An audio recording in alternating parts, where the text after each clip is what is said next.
Добре дојавте во За или против, јас сум Љупчо Светановски. Имам чест вечерва мој гостин да е пратеникот Бране Петрушевски. Добре дојде. Благодарам на поканата. Бране, во моментов во Скопје пред владата се одвиваат протести на ССМ, синдикатот, нели? Имаше многу муабети на оваа тема, мислам дека сепак маските паднаа откако лидерот на СДСМ денеска јавно излезе и даде максимална поддршка за она што ќе се случува денеска. Имаше многу најави дека имаат поддршката, но еве се обистини тоа. Не знам каква е посетеноста, видов некои видеа кои што не кажуваа ништо посебно, но еве како гледаш на овие протести, бидејќи зборуваме за нешто што од еден ист синдикат не се случуваше во времето на СДСМ, беа многу поблаги, сега некако ја сменија и реториката и настапот многу симптоматично, што би рекле, но еве, имаме протести, барања за поголеми плати. Како гледаш на овие дејања? Па најпрво мора да кажам дека правото на протест е неприкосновено право и тука никој нема дилема доколку група на граѓани сметаат дека треба да протестираат. Тоа е право апсолутно нивно и тука мора да дадеме поддршка од аспект на тој законски дел кој што постои во Република Македонија. Но она кое што е симптоматично е што ова лидерство на овој синдикат, и на оваа тема сум говорил во минатото многу, ова лидерство се состои од, јас ги тогаш нареков татини синчиња, односно таму функциите се наследуваат од татко на син и така натаму, и тоа е една многу интересна ситуација која што треба граѓаните да ја знаат, затоа што се работи за позиции во синдикатот кои што се многу добро платени на ниво на функционерски плати, па и поголеми од функционерските плати. За зборуваме, Бране? Зборуваме за суми од 2000 евра па нагоре кои што ги примаат како месечен надоместок, дел од плата, синдикални, апсолутно, дел од се плата, дел се надоместоци за учество во грански синдикати и така натаму. Кога ќе се сумира сето, учествуваат и во како делегирани представници во одредени институции, тоа кога ќе се собере све на врхушката, излегуваат огромни суми на пари. Второто, кое што и вие го напоменавте, кое што е симптоматично, тоа е поддршката од опозицијата и конкретно од СДСМ. Очигледно дека ова е една прва активност на СДСМ после конгресот што го имаа. На друг начин не можам да го тумачам ова. И трето, кое што морам да го истакнам, е тоа што овој синдикат или неговите гранкови синдикати одбија 40% зголемување на платите во рок од 2 години, нешто кое што беше понудено од владата, нешто кое што го изјави јавно и премиерот. Зошто? Затоа што нивната борба не е за повисоки плати, нивната борба е да наштетат на владата. И тоа граѓаните мора да го знаат. Ова раководство на Сојузот на синдикатите на Македонија не се бори за поголеми плати на работниците, туку напротив игра политичка улога под палката на СДС за да ја наштети на владата. И во ова дилема да нема никој. Владата како работодавач, генерално ако земеме да ги анализираме, во преку 90% од работниците кои што се под владата како работодавач, веќе има подпишано гранкови колективни договори со кои што долгорочно, на 4 годишно ниво, се зголемуваат платите. И во здравството, и во образованието, во полицијата се зголемуваат платите, се подпиша колективен договор и во делот на социјала, во центрите за социјална работа, каде што исто така се зголемени платите. И генерално, како влада, во тој сегмент има чувство и тоа е завршена работа во преку 90%.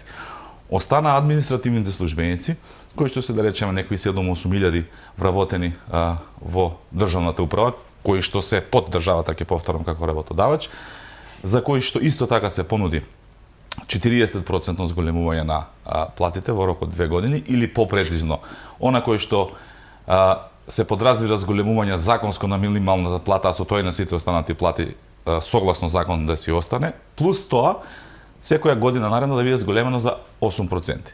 Кога ќе се направи математиката, за 2 и неколку месеци, тоа 2 години и неколку месеци излегува некаде околу 40% зголемување на платите.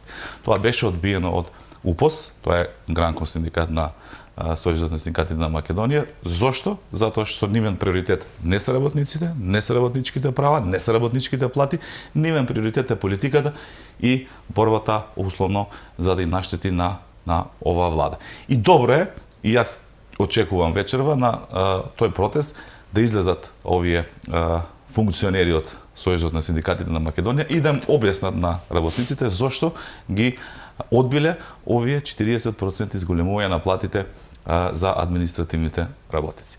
Тоа е во делот на оние работени од државата, кај кои што владата е работодавач. Значи владата како работодавач ги зголемува платите.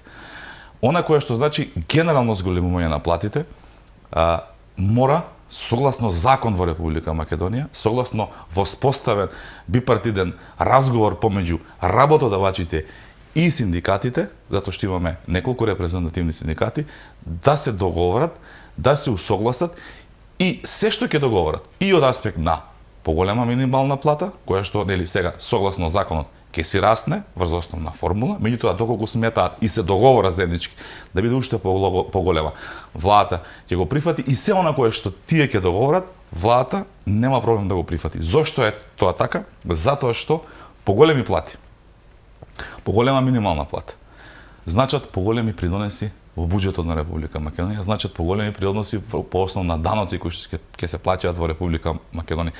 Во суштина, да преведам, доколку има поголеми плати, владата ќе има бенефити, ќе има поголем буџет, приватниот сектор, да. Апсолутно. Да. Меѓутоа, не може еднострано да се носат одлуките. Владата е медијатор, го има сформирано социјекономскиот совет, разговара со синдикатите, разговара со работодавачите, меѓутоа конечниот договор согласно закон, согласно досега воспоставената пракса, мора да биде постигната помеѓу работодавачите и синдикатите. Меѓутоа, синдикатот кој што денеска протестира, Сојузот на синдикати на Македонија, наместо да преговара, наместо да разговара со работодавачите, наместо да ги пофали оние зголемување на плати кои што досега се постигнати со одредени гранкови синдикати во здравство, во образование и така натаму, и да си работи работата за која што всушност постои, за која што всушност работниците кои што се членови на тој синдикат одвојуваат од своите месечни приходи и им плаќаат овие високи надоместоци на овие раководни лица таму во Сојузот на синдикатите, тие тоа не го работат, туку водат политика и прават неосновани протести, претходно одбивајќи 40% зголемување на платите, што верувам ќе се сложите не спаѓа во доменот на работата на еден синдикат. Така што сите овие факти укажуваат дека Сојузот на синдикатите на Македонија за жал е претворен во партиско-политички инструмент на опозицијата. Нели има и многу хипокризија во целата оваа приказка, имајќи предвид дека навистина е лицемерно пред година и пол да бидете власт и минатите 7 години претходно имаше барања за зголемување на минималната плата.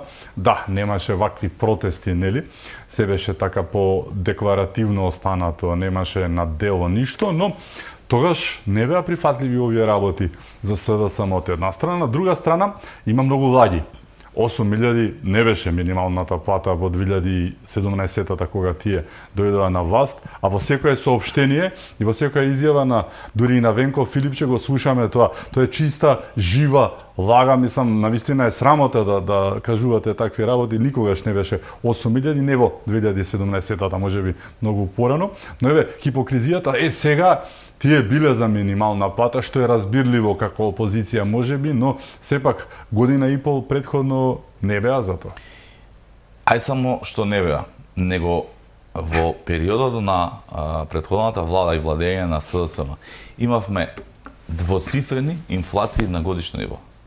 Имавме сериозни кризи кои што го зафатија општеството, а кои што идеа на терет на граѓаните од аспект на финансиските инпут што го има. Значи, од една страна се зголемува енормно цените, што по дефиниција значи и поголеми приходи во буџет, затоа што даноците се плаќаат процентуално и која е поголема цифрата на цените, ќе биде поголем приходот и во буџетот. Тие немаа сенс за тогаш ниту за работниците, ниту за граѓаните, се задолжуваа енормно. Значи, владата на СДС, тоа е еден факт кој што вака многу од граѓаните не го знаат или не знам зашто не е толку експониран.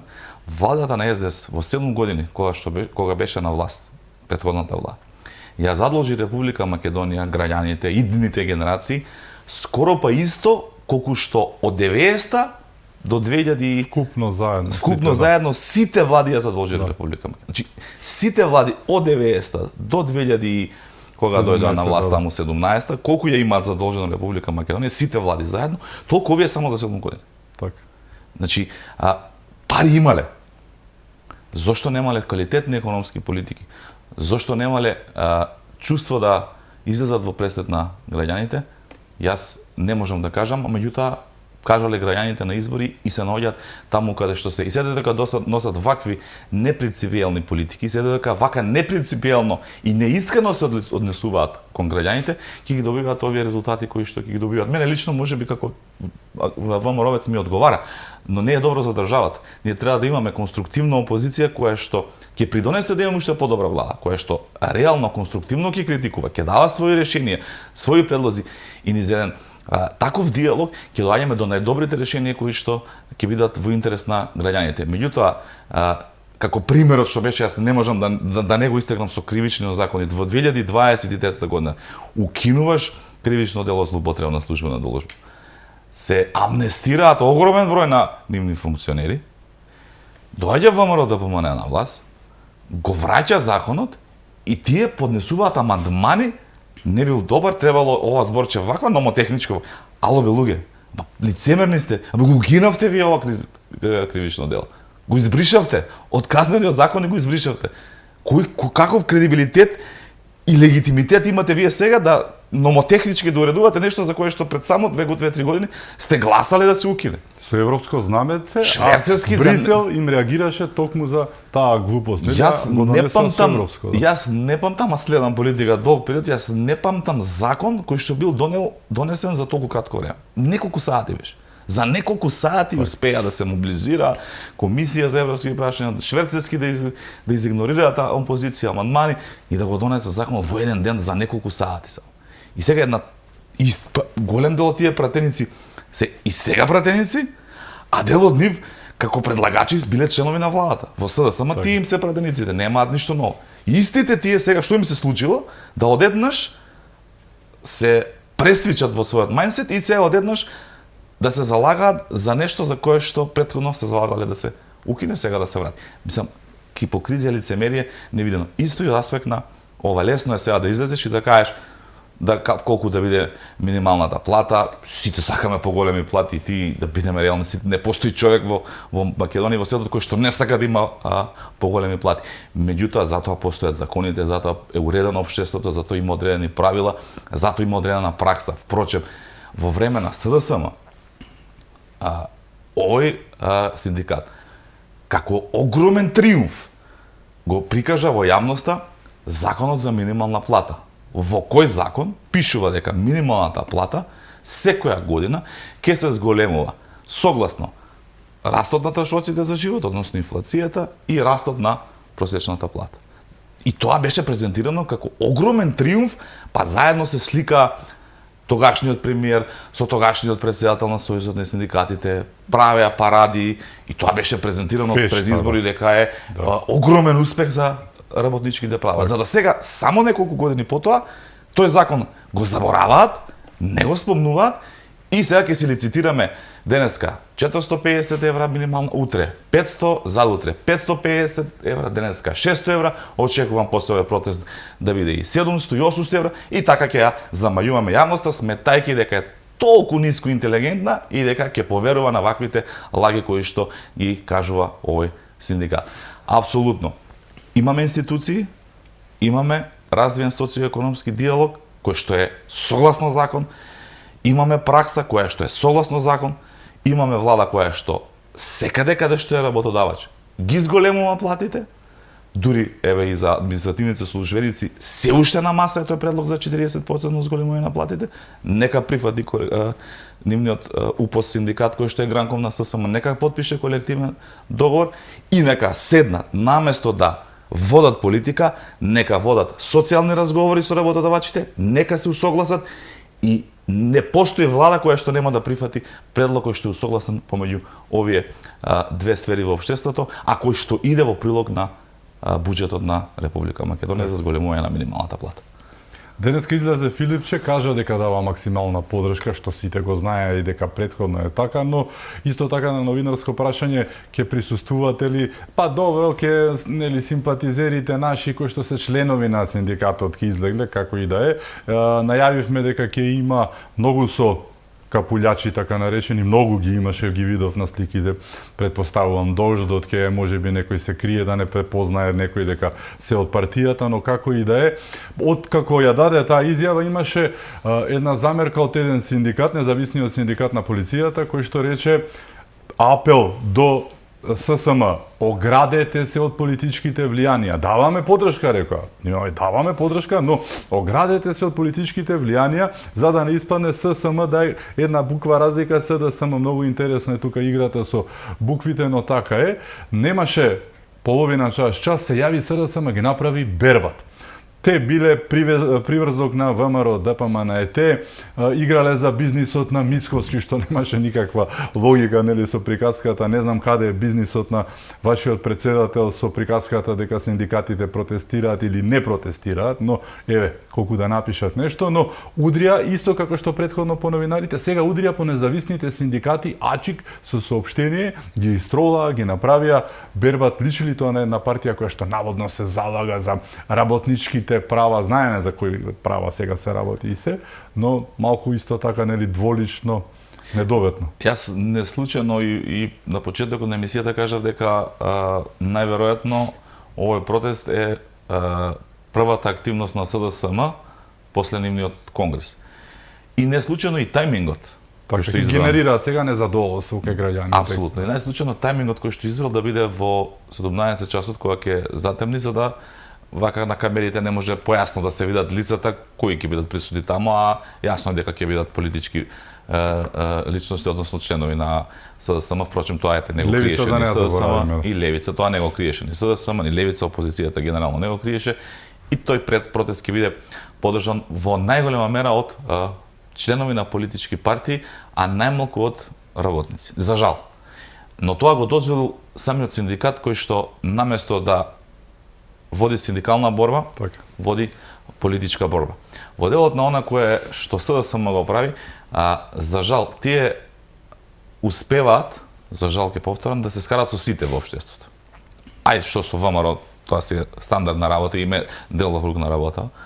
Орнамент е тоа. Да, традиционален 34. Повторно сме сведоци на сериозни напади на медиуми, кои што се етикетираат, се ставаат по графикони, по табели, по не знам што се прават. Алфа, Курир, Непрес, Република, плюс... Сериозно, што за мене зачудувачки, сериозно, со соопштенија, со пресови, се пресметува со новинари. И тоа што со директно, конкретно со вокабулар недоличен за кооперација. Апсолутно, тоа е второ што сакам да го кажам, со таков вокабулар не знам. Почијашки го нарекува. Али ти да влегуваш во битка со новинари, за мене не зачудувачки, меѓутоа очекував, да бидам искрен, и покрај влијанијата кои што постојат во Сдруженијето на новинари на Македонија, меѓутоа сепак очекував дека и таму и самата фела ќе реагира. Не навлагам сега кој е во право, не е во право. Правото на новинар да искаже мислење е неприкосновено право и тука секој еден политичар треба да има толеранција, дури и кога не критикува. Советот на честа на ЗНМ, јас не ги почитувам многу, јас сум слободен стрелец, но еве, реагираа дури и тие, реагираше МАН, реагираше АВМУ, реагираше ССНМ, значи сите новинарски здруженија, па и АВМУ, нели, меѓу нив, реагира и ресорните министри, што е право, еве, под онлайн медиумите се под, нели, дигитално општество, значи немаше никаква реакција, освен, прости што те прекинувам, кога започна последниот прес на кој што не каѓаше, ругаше, девалвираше и не црташе таму по графикониот дечкото што, нели, прави некои работи по бироата поврзано со линии бели едни. Да. Сега тогаш започна со ние не се закачаме, буквално кажано, со останатите професионални новинари кои што некогаш кога зборувале лошо против нив, ние замисли не одговориле ништо, па ако новинар што му е работа, освен ако, нели, кога ќе сгрешиш да те коригира и да напише за тоа да извести. Тоа кажува за демократскиот капацитет на ова раководство на СДСМ, значи да слушне и да прими критика, што е апсолутно едно нормално европско однесување, па ги следиме минимите во европските развиени земји, новинарите имаат сета слобода, дури и поголема од ова кое што од аспект на критика, кога си јавна личност, апсолутно. Да те критикуваат. И таму никој никогаш не излегол против некој медиум, политичко зборам, да не зборам политичка партија како структура, да критикува новинар како личност или да етикетира цели медиуми. Меѓутоа, во недостаток на визија, во недостаток на идеи за некоја понуда која што би ја дале пред граѓаните, за некаков проблем кој што го има во општеството, како најсоодветно би се решил согласно нивните политики. Тие всушност во недостаток на никаква понуда пред граѓаните, тие нема што друго да прават освен вака да излегуваат во јавност и според мене да се бламираат. И сега се наоѓаме, и сега се наоѓаме во еден чуден период во Македонија кога морам ова да го истакнам, иако сум ги критикувал многу и едните и другите, меѓутоа сега имам чувство дека СДСМ сака да биде левица, а левица сака да биде СДСМ. И овдека улогите како да се менја. Ротира малку во однос на тоа, но мислам дека според она како што настапуваат, тие генетиката не е шега, велат, нели? Знаеме од каде потекнуваат поголемиот дел од СДСМ, особено функционерите, го зборевме тоа за приказката за цревата, го спомна тоа во еден дел каде што повторно се избираат едните исти од исти кругови и таму не е ништо различно. Пред се фамилиарни. Семени односи, тука имаш на тони, но мислам дека со кев би не пратиле на Голи оток да може, нели? Мислам дека така во очите им се чита, но за жал, нели, мина тие времења, но секојдневните пресконференции, јас мислев дека ќе застанат бране кога сите им изреагира.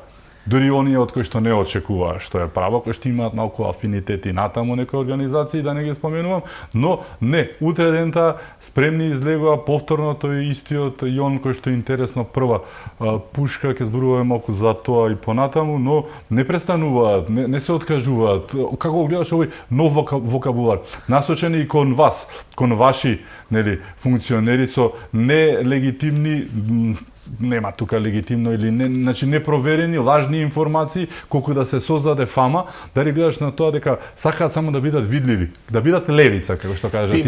Малку агресивно, арогантно. Мислам дека е тој процес што го спомнав на пресвичување и имаат ангажирана една српска пиар агенција, позната во регионов по однос на вакво действување и мислам дека не можат да се откачат и како ги гледате и соопштенијата, повеќе се однесуваат кон српската политичка сцена отколку кон контекстот нашата. Контекстот е постојано, српски свет, Вучич, и се гледа тоа влијание кое што го има од агенцијата која што им го работи пиарот, за нивна жал не поминува во јавноста, меѓутоа знаете СДСМ и нивната работа е нивен внатрешен проблем. Јас како член на ВМРО-ДПМН имам други грижи и интереси и политики за кои што се залагам. Меѓутоа не е добро за Македонија. Не е добро за Македонија да имаме ваква опозиција, не е добро за државата. И СДСМ очекував барем на конгресот нешто да се спомне, меѓутоа го нема. Првенствено треба да се одговори, односно нивното раководство, какво такво со такви афинитети какви што имаат или со такво минато какво што имаат, да се изанализира, да се одговори пред членството, па и пред граѓаните, симпатизерите, како успеа со вакви политики да станат трета политичка партија во Република Македонија и за жал пета политичка партија во главниот град во Скопје. И како ако продолжат вака, буквално одат кон пасификација и ќе биде многу наскоро ќе им дое крајот ако продолжат со вакви политики кои што не се природни за народот. Ние немаме таков менталитет во Македонија помеѓу граѓаните како што они се обидуваат да комуницираат со граѓаните, затоа што пиарот е комуникација со граѓаните. И не ги разбираат граѓаните нивните соопштенија. Или па Фрчковски ги има пишувано овој синот под некакво дејство, или никој не може да ги разбере. Заговор, една по друга, по трета. Јас се обидував да ги анализирам. Значи страшно е, видете, вика одреден на личност, па негов другар имал болница, па таа болница имала фудбалски клуб, па тој фудбалски клуб бил на некој турнир и на тој турнир исто имало екипа од Унгарија, а Орбан бил љубител на спорт, значи овој другаров со Орбан се блиски. Значи, да. Банално смешно, не може ни предселска кооперација такво нешто да помине. Но не е таква. Сите им се такви, ова потер ги прават. Мислам, смешни се да ги коментираме воопшто таков начин на или денеска или вчера, не знам кога беше, одреден функционер, па татко му имал фирма, па таа фирма соработувала со друга фирма, па таа фирма што била газдарица на другата фирма имала трета фирма, таа фирма заедно со некој четврт учествувале на тендер во државна, па мислам, така. Па ако седнеме вака да ги правиме работиве, секој граѓанин во Македонија, од сите 2 милиони што сме, ќе можеме да го поврземе со некаков тендер во контекст на страна што ќе дадеш она што сакаш и апсолутно. Да. Ниту да слушнеш, да речеме, злоупотреби на некој тендер. Да бил, не знам, цената била повисока, а друг поноска. Условите биле ограничувачки за некој, имало судирни интереси, нешто кое што согласно логиката ќе даде контекст дека еве хипотетички одреден тендер би злоупотребен. Не, такво нешто нема да слушнеш, туку конекции преку 600 колено до некоја фирма која што добила државен тендер нормално, по закон без никаква аномалија. Се те потсеќа ова на еден период што се викаше шарена револуција, јас ја велам дееволуција, што од луѓето направи мајмуни од државата протекторат буквално, но тоа беше време кога исто така настапуваа со наративи, вокабулар и некои тези кои што беа тотално, апсолутно неприлагодени на македонскиот народ, општество, наративи кои што, нели, гледаш од страна и викаш, дечки, тај малку, нели, не оди работа. Истото се повторува. Па се така го земеме, нели, и тогаш имаше напад врз медиуми. Да. И тогаш имаше напади врз новинари што не им одговара. И тогаш имаше вакви конструкции кои што нелогични, само што сега мислам подкрепени беа со оние бомбите така наречени. Да, а сега тие бомби што ги пуштаат не се ни петарди меѓу другото, да не се лажеме, бидејќи нема доказ во сето тоа, напротив се некои наративи и некои наводи кои што се тотално на страна што после завршуваат, сите завршија со тужби за клевети или фирмите кои што беа споменати исто така им кажа извинете се, иначе ќе го јадете стапот на суд. Па нормално сега уште едно морам вака смешно да го издвојам, видете. Одредена фирма добила тендер легално. Сега собственикот на фирмата, они така излегува и на пресконференција, завршил машински факултет на истиот факултет, замислете, каде што Мицкоски е професор. Да. И сега замислете прво, сите ли студенти кои што низ генерации ги имал Мицкоски како професор, не смеат да имаат фирми и не смеат да учествуваат на тендери прво. И второ, она најбаналното, најсмешното се излезе фирмата и ги демонтираше, човеков немал машински факултет, друг факултет завршил. Значи до толку не им се проверени информациите што е онака смешно. Видене на ист настан на концерт со иако биле на другата страна, тоа е тоа готово. Значи, разликата од шарената револуција сега е тоа што сега реално нема таа поддршка ниту во граѓаните, ниту во меѓународната јавност, затоа што сега да не се правиме овдека ние недоветни, тогаш беше избран Заев за да ги заврши работите кои што требаше да ги заврши и затоа има таа поддршка што има тогаш. Сега таква поддршка за среќа нема. Второ, народот е сега и оно е мал дел, затоа што и тогаш не успеа некако они да победа, да наметнат наратив во јавноста, меѓутоа под силна поддршка и притисоци успеа да дојдат на власт. Сега е многу поразлично времето, затоа што и народот ги прочита, ги знае више нивните финти, интриги, затоа што се копираат, нема ништо ново, се повторуваат. И за жал ќе повторам, со ваква политика на СДСМ, со ова раководство на СДСМ, не му се пишува многу добро. Замислете, вие имате лидер на опозиција, Менко Филипче, тој е председател на Националниот совет за евроинтеграција во Собранието. Тоа е едно сериозно тело кое што се занимава со евроинтегративниот процес. И самата тежина на телото е дадена и секогаш максимално сериозно, секогаш од опозиција, и затоа и лидерот на опозиција, председател како пратеник на тоа тело. Доаѓа амбасадорот кипарскиот, кој што ќе ги председавачи со кој што се председавачи со ЕУ да ги образложи тезите, приоритетите, програмата на кипарското председателство во наредни 6 години. Менко Филипче председава. СДСМ нели се декларира дека евроскептици, дека Европа е најдоброто нешто што мора секојдневно да се прави, да се зборува, сите отстапки да се направат, сите национални понижувања требало да ги направиме. Да. еврофанатици се извинувам ако така сум се изразил, дека сите отстапки национални треба да ги направиме понижување, да свиткаме кичма за да влеземе во ВЕП. Сега, кога Венко Филипче, твојот лидер председава, на таква тема која што е според тебе најбитна во светот, со амбасадори, со не само амбасадори, и невладини организации, институции и така натаму, немаше ниту еден пратеник од СДСМ. Добро, имале работа луѓето. Ниту еден пратеник не дојде својот лидер да го испочитува, а камоли па европската агенда на Македонија. И сега ќе ги слушнеш утредента како требало да свиткаме кичма, да затнеме нос, да голтнеме и да ставаме бугарите во уставот или што и да следно се бара од нас. А онаму каде што треба тоа да го покажат, каде што треба да се изборат за своите позиции, тие ги нема. И Венко Филипче сам преседава без ниту еден пратеник од СДСМ. И се поставува веќе нема да речеме двојба во тоа дали во СДСМ има внатрешен конфликт. Тоа секому му е јасно. Прашањето е колку е длабок тој конфликт кога пратеничката група не доаѓа на совет за евроинтеграција со кој што председава нивниот лидер. Значи колку е длабок тој конфликт кога ова се случува во македонската опозиција. Мислам дека допрва сериозни конфликти ќе се случуваат во СДСМ, особено што 1/3 од членството, односно од делегатите, не им отиде на конгресот. А согласно нивниот статут, тоа е доволна бројка за да се предизвика вонреден конгрес.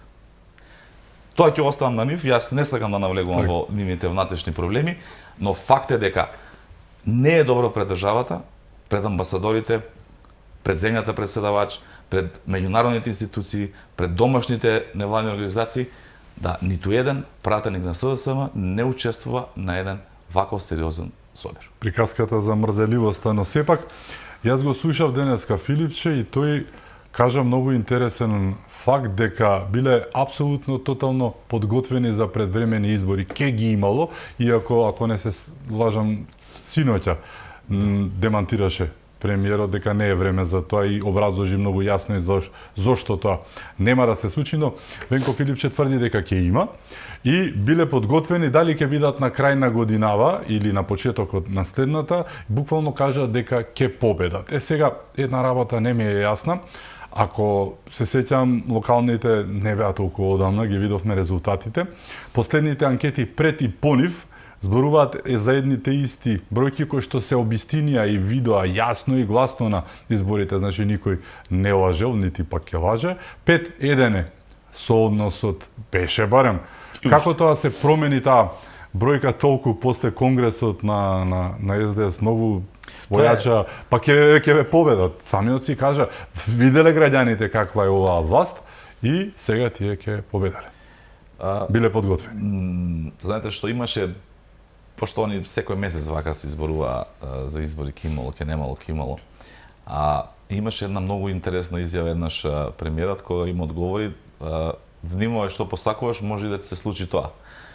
И СДС, односно Венко Филипче, зборува дека се спремни на избори и дека ќе имало предвремени избори, како стратегија за да нема предвремени избори. Бога моли да ги нема. Да, како стратегија за да нема. Демек, еве, ние ги разоткривме, најавивме и сега ние ќе се повлечеме. Демек, нема да има избори.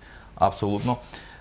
Ниту се спремни внатрешно, уште дели институционално внатрешно не се спремни, не им се избрани сите органи и тела, а камоли па програмски или некаква понуда која што би изнале пред граѓаните за да идат на избори. Напротив, она која што говорам дека моментално се трета и пета партија во Скопје, може да им се случи уште повеќе да потонат доколку има предвремени избори. Меѓутоа, и премиерот вчера рече, предвремени избори нема да има не затоа што ние се плашиме или не знам што, апсолутно сите анкети кажуваат. Сега пред некој месец имавме историска победа на локални избори, затоа што на Македонија, на граѓаните на Македонија, на македонскиот бизнис му е потребен период на раст и развој, како што започнавме, имаме одлични бројки. Тие одлични бројки, статистички и растот на бруто домашниот производ и се ова кое што го работи владата од аспект на економските политики, треба уште време за да може тоа реално граѓаните посериозно да го почувствуваат.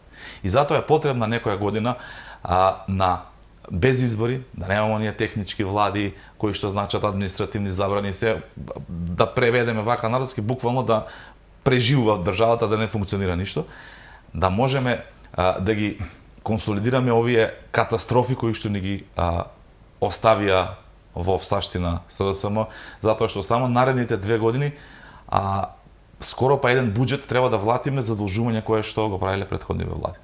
Комплетно еден цел буџет годишен на Македонија треба да биде вратено како долг со се камати кои што не задолжиле претходните генерации. Меѓутоа има обезбедени финансии, има средства, има визија, се она кое што значи функционирање на државата ќе биде покриено. Меѓутоа и оние раст и развој кој што го очекуваме кај бизнисот, затоа што 250 милиони евра, дополнително уште 100 милиони евра од банките беа дадени како кредитни линии на бизнисот кој што инвестира. Првите резултати се чувствуваат веќе во месец ноември, споредбено со месец ноември во претходната година имаме за 10.000 поголем број на вработени во Република Македонија и паралелно на тоа за 10.000 помалку невработени во Република Македонија, што значи дека таа бројка е еднаква, што значи дека бизнисот веќе почнал да вработува, да продуцира.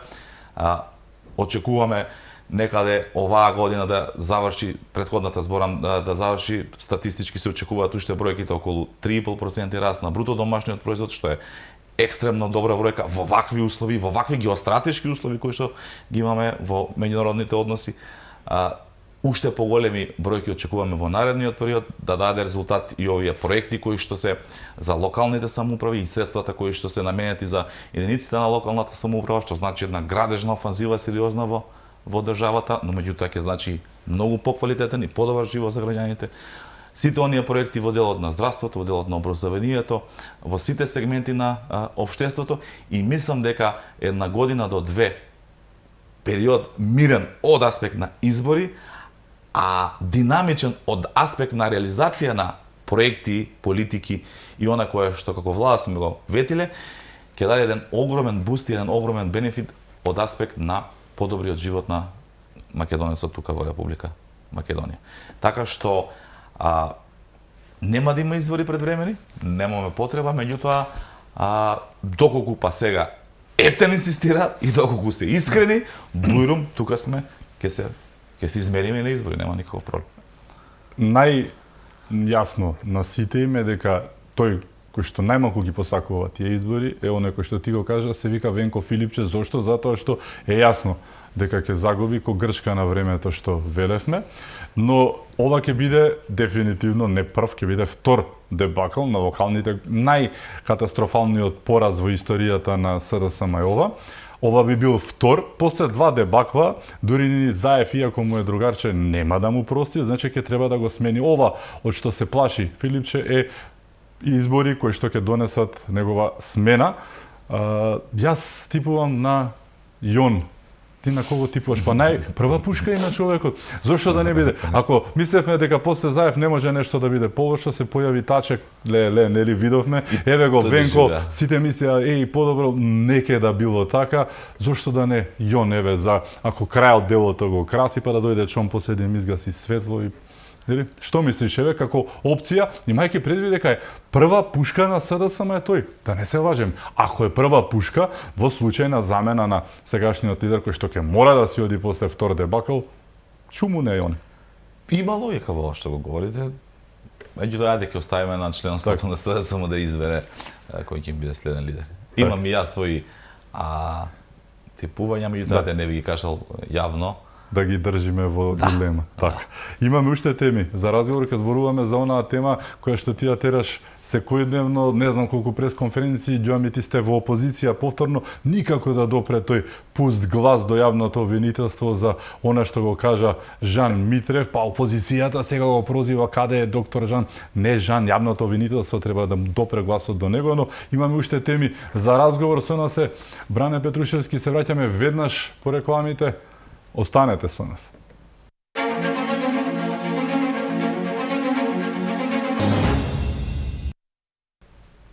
Се враќаме во за или против. Мој гостин е пратеникот Бране Петрушевски. Бране, буквално секој ден одржуваш по една пресконференција, го подсетуваш јавното обвинителство за она што се случи пред скоро 2 недели. Излезе веста која што ја соопшти информацијата, доктор Жан Митрев, за она што му се случувало во време на короната, зборуваме за она што му го правеле Заев и Филипче според неговиот исказ, нешто за кое што цела Македонија брои ден денес, иако поминаа 2 недели, брои затоа што нема никаква разрешница, никако тој глас да допре до нив. Ти пред неколку часа одржа прес конференција пред јавното обвинителство. Не верувам дека случајно малку и да ги потсетиш, ало дечки, нели што правите, но нема да им дојде гласот. Да, како кога бевте во опозиција ќе направите 3-40 преса против Димова, па потоа против Рашковски, па против Мухи, не знам таму ги. Тогаш, нели, по притисокот на јавноста и на сите други, може и амбасадорите им удирале по некоја шваканица, ќе им текнеше и со силни маки, нели, ќе отвореа случај, ќе испаднеше криминал невиден, но сега некако не им текнува. Видете, ако зборуваме во делот на правосудството, мора да почнат и обвинителите и судиите да работат по словото на правото. Ако веќе бараат поголеми плати, ако веќе бараат финансиска независност, ако веќе согласно планот за раст на Европската Унија донесовме реформски закони во делот на судскиот совет, наскоро во делот на Советот на јавни обвинители, еве кривичниот законник, измените ги донесовме, ги враќаме оние кривични дела што тие ги избриша и инкриминираме други кривични дела. Наскоро комплетно нов кривичен законник ќе биде донесен при крај со постапките за проверка од Венецијански комисии, Европска комисија и така натаму. Се тоа е џабе доколку кадрите кои што работат таму не почнат да обвинуваат и судат по законот во Република Македонија. И токму затоа го вршиме условно кажано овој позитивен притисок пред јавноста, насочен кон јавното обвинителство, за да почне да работи на оние случаи кои што и јавноста и меѓународните партнери барат, а тоа е корупција на високо профилирани личности. Имаме еден еклатантен пример каде што поранешен премиер како Зоран Заев, поранешен министар за здравство како Венко Филипче изнудувале, вршеле притисоци, ветувале помош во судска постапка, пошто пипците нивни се секаде во тој период. Судство, така е, ќе му пуштат кривична пријава некому и после ќе дојдат тие како светци, ќе го спасите. Така е, ќе го спасуваат, ама за возврат на тоа ќе ми ја даеш болницата. Мафијашки финти. Апсолутно мафијашки финти. И не само што тоа што го говореше доктор Жан Митрев. Ако се погледнат и јавно достапните бројки, дека имало план да ја преземат болницата на Жан Митрев, укажуваат и оние финансии кои што државата преку Фондот за здравствено осигурување ги префрла до клиничката болница Жан Митрев. Ако тоа во 2015 пред да дојде СДСМ на власт биле околу 5,8 милиони евра, за само неколку години откако е СДС на власт, таа цифра доаѓа до скоро 11 милиони евра, да малтене па се дуплира. Што сакале да направат?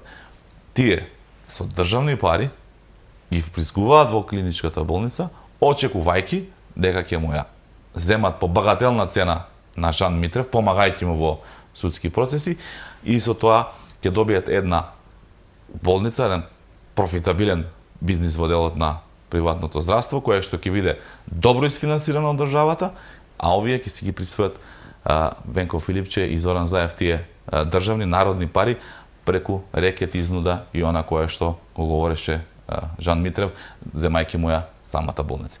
Во таков мафијашки филм живееле Зоран Заев и Венко Филипче, и таков мафијашки филм, впрочем, очекуваат во иднина некоја догледна, кога би се вратиле на власт, да продолжат да живеат, и затоа Венко Филипче по секоја цена подржан од Зоран Заев ја држи таа фотелја во СДСМ. Не за да придонесе за граѓаните, не за да помогне на граѓаните, затоа што такви политики и мерки и понуда и не видовме овие месеци додека Венко Филипче е власт, меѓутоа ова се политиките, ова се начинот на кој што Венко Филипче сака да се владее, за да може потоа да се добиваат златни визи во Дубај, да се градат висококатници, да се станчиња во Дубај. Апсолутно, да се има бизнис во Бугарија, да се добиваат на поклон Ауди Q8 од одредени фирми кои што работеле во регби лутела и така натаму, да се ужива на јахти заедно со Зоран Заев. Тоа е филмот, тоа е менталниот склоп и менталитетот на Венко Филипче. очекуваш јавното обвинителство конечно да собере храбрости, да реагира, да отвори нешто премногу. Да бидам искрен, очекувам. Да. Очекувам и не само овој случај, очекувам оние па скоро 100 кривични пријави кои што институциите откако ВМРО ДПМН е на власт ги поднесе против високо профилирани личности за корупција. Пред се мислам тука на поранешни министри, ма и за поранешен премиер, директори и покрај оние јавно што ги слушнавме или за Артем Груби, Ковачевски, таквите Еју Простеми од Македонија, пати така натаму, да има многу вакви кривични пријави за сите кои што се огрешиле по законот.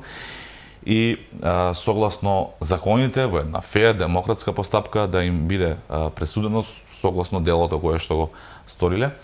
И тоа не само што го очекувам, него и работам на тоа да се случи и преку вакви пресконференции, меѓутоа и преку одредени законски решенија во собранието, а пред се очекувам дека со новиот државен јавен обвинител кој што наскоро треба да биде назначен, да почнат да се вадат од фиоките овие процеси и да добиваат своевидна завршница, па нека биде таа завршница дека немало никаков случај, меѓутоа да се објасни јавноста дека тоа било така. Меѓутоа во најголем дел тие случаи се пропратени со сериозни докази кои што ги обезбедило и Министерството за внатрешни работи и финансиската полиција и сите оние институции надлежни за прогон.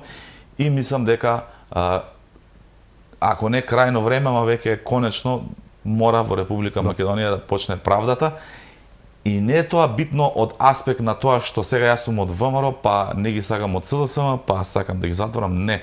Зборам дека таквата разрешница правна на вакви високо профилирани случаи ќе даде ефект во јавноста дека прво криминалот не е исплатлив и тоа мора да биде битна и најбитна порака, и второ и за сегашните функционери кои што се од мојата политичка партија или од коалицијата на власт да биде една јасна порака дека секој кој што ќе се огреши пред законот ќе одговара. Такво јавно обвинителство ни треба и такво судство ни треба за да можеме Македонија да бидеме да биде правна држава, а ние граѓаните да уживаме и работиме согласно правила кои што важат еднакво за сите и да продолжи овој раст и развој економски на Република Македонија. Бране, дали токму тука лежи зајакот што ви рекол народот, во овие фиоки кои што ќе се отворат и ќе се извадат предметите, во овој нов јавен обвинител, да не се лажеме, она што се случи агресивниот настап на СДСМ, новитет што беше на сцената македонска во изминативе години, се случи малку пред промената на нивниот последен заштитник, се викаше Љупчо Коцевски. Тогаш почна да ги вадат оние работи кои што не се точни, важни, но такви пресконференции агресивни го промовира Јон и сите тие работи за да продолжи и сега со истите тие пресконференции, истите лажни вести, истата агресија, фингирање на работничко незадоволство, значи правење на една шема дека се видливи и дека потоа кога ќе ги извадите, односно кога ќе ги извадат предметите јавните обвинители по налог на новиот јавен обвинител, кој што верувам нема да биде како претходникот, нели, ќе им рече дечки, ајде доста, нели, се зафркававте да не речам, тогаш ќе речат ова е политички прогон затоа што докажавме дека власта ја тера државата во катастрофална економска ситуација, заглавени сме во европските интеграции, не дека тие не заглавија со бугарите, со францускиот предлог, не дека тие заглавија економијата, дека им откривме тоа, ова еве има работничко незадоволство и затоа власта не го прави тоа. Јас така гледам на целата оваа приказка која што е ефтина, Тарантино да им носи вода, но така ми изгледа гледано од страна. И уште еден аргумент е и во самото тело извршниот одбор на СДСМ ставија криминалец. Па двајца имаат кривични пријави, веќе постојни кривични пријави, има и судски пресуди. Иако не е конечна така што презумцијата на невиност повторно Океј, да, меѓутоа сепак намерно сте ставани луѓе такви и овие нови што ќе дојдат за да може да кажат дека ете веќе нели луѓе затоа што сме во опозиција, не прават реваншизам и се а не дека тие направиле криминалишта огромни. Така е. И го делам тоа мислење дека таа стратегија им се базира врз основа на она кое што знаат дека неминовно ќе се случи. И тоа неминовно ќе се случи не затоа што само ВМРО да не го сака. Тоа неминовно ќе се случи затоа што граѓаните тоа го бараат. Секој македонец, албанец, ром, србин го очекува. Сите го очекува. И на крајот на криштата истото како барање и потврда доаѓа и во сите релевантни извештаи на меѓународните институции, поѓајќи од Европската комисија преку извештаи на Европското до извештаи на ПРИБЕ, до разни извештаи кои што секојдневно ги добиваме. Секде по овој сегмент високо профилираната корупција и криминал е апострофиран како најсериозен проблем во Република Македонија. Културата на неказливост како огромен сериозен проблем во Република Македонија, неефикасноста на правосудните органи како сериозен проблем во Република Македонија и мораме сите како општество да дадеме максимум за да почнат овие луѓе, затоа што верувате и во јавното обвинителство, и во судството има професионалци, има луѓе кои што се знаат да работат, има луѓе кои што сакаат да си ја работат работата по закон, само што истите се преклопени од мал број на луѓе кои што се под команда на Зоран Заев и Филипче, кои што се талогот во општеството или во јавното обвинителство и во правосудството и кои што во фиоки ги чуваат овие предмети. За среќа еден по еден ги чистиме и многу наскоро се ова за кое што говориме ќе има разрешница.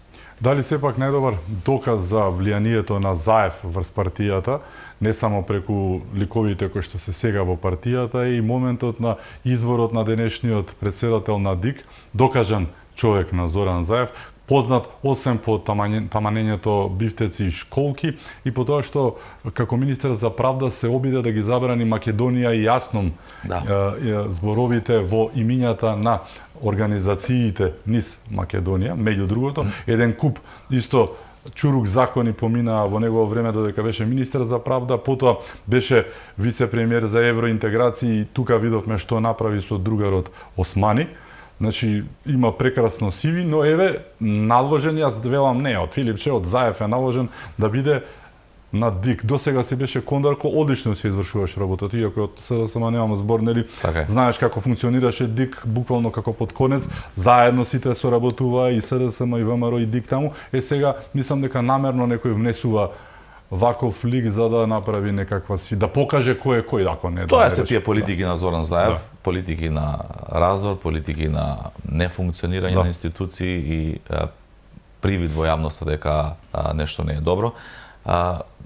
Секој знае во Република Македонија чив човек е Бојан Малечич и во чија влада имал најголеми функции од доверба кои што му биде доверени. Тоа е право на опозицијата, секогаш председател. Да, согласно закон е така уредено дека не можете вие да направите ништо бидејќи имаше многу замерки зошто не сте го тргнале вие. Така не, законот вели дека и ние кога сме биле опозиција да видиме реални доволја на вистијата, имавме наш председател, сегашниот член кој што е Александар Даштевски, така што законот наложува опозицијата и за да има поголема доверба во самиот изборен процес и ете некоја вредност која што е добра и тоа што треба да се негува во Република Македонија, така што апсолутно не сме се мешали, ниту имаме право да се мешаме во изборот на опозицијата. Меѓутоа свесни сме дека човек на Заев кој што е ставен таму за да продуцира проблеми, а не за да спроведе изборен процес согласно европски стандарди. Така. Сепак како и да е, работиве течат како што течат, продолжувате со работата на терен, ти продолжуваш со пресконференциите да ги убедиш овие од ЈЕО да направат нешто така. Ќе продолжам апсолутно и со нови теми во делот на криминал, висока корупција и се она кое што ги тишти граѓаните. Продолжуваме со работа и како собрание, имаме и таму сериозна агенда, набиена агенда овој период да ги затвориме оние прашања во делот на законите потребни согласно планот за раст, да си ја направиме ние нашата домашна задача како што треба, да си добиеме на висока оценка, затоа што и таму сме лидери од сите држави кои што го спроведуваат овој план, да работиме на меѓународен план, да стекнуваме партнери, пријателства од големи држави, за да си ја кажеме нашата вистина, да се бориме за нашата вистина, да... Така, со транспортерите исто проблемот има нешто на повидок, чув решенија можни за посебни дозволи. Очекуваме да има сериозни решенија. Денеска и вице-премиерот и министер за транспорт беше во Хрватска, каде што исто така лобираше, обезбеди подршка за овој проблем. со тоа што во делот на железничкиот сообраќај и авионскиот сообраќај се трнати овие забрани за пилотите и машиновозачите, очекуваме дека во тој правец ќе продолжи и да се трнат овие ограничувања за камионџиите. И пред се тука очекувам како пратеник на ВМРО-ДПМН Европската унија да покаже на дело дека сака Македонија да стане членка на Европската унија, како што секој дипломат кој што ќе дојде од Европската унија овдека не убедува дека Македонија местото е Европската унија, дека не сакаат, дека само требало да се стават бугарите во уставот и секи било како што треба. Еве шанса да го докажат тоа на дело, затоа што не верувам дека 450 македонски камиони ќе можат да наштетат на економијата на Европската унија, така што очекувам да се трне оваа бариера, овој проблем и нашите шофери камионџи да можат непречено да работат во Европската унија. И мислам дека и овој проблем ќе се реши и продолжуваме. Проблеми има многу, наследивме многу проблеми, еден по еден ќе се решаваат, паралелно ќе се работат, ќе се градат проекти, ќе се градат овие проекти кои што се во делот на локалната самоуправа, во делот на автопатиштата, овие сериозни проекти, железници, реконструкција, се она кое што го гледате ќе се работи тековно, бара многу труд, многу посветеност, многу работа. За среќа имам инспиративен премиер кој што е нон-стоп на терен, кој што е мотиватор за сите да функционираат, владата, пратениците. И да бидам искрен, иако тоа ми е работа да зборам дека се ќе биде добро, очекувам, без разлика што сум пратеник на власта, очекувам наискрено, навистина, многу убави периоди за Република Македонија во наредниот период. И на меѓународен план, и на оние домашни проблеми кои што ние си ги имаме, ќе ги решаваме во наредниот период. Ти благодарам, што беше мој гост. Секогаш е задоволство, благодарам. Ми беше чест. И благодарам и вам што бевте со нас, да сте ни живи и здрави и секако чувајте се многу.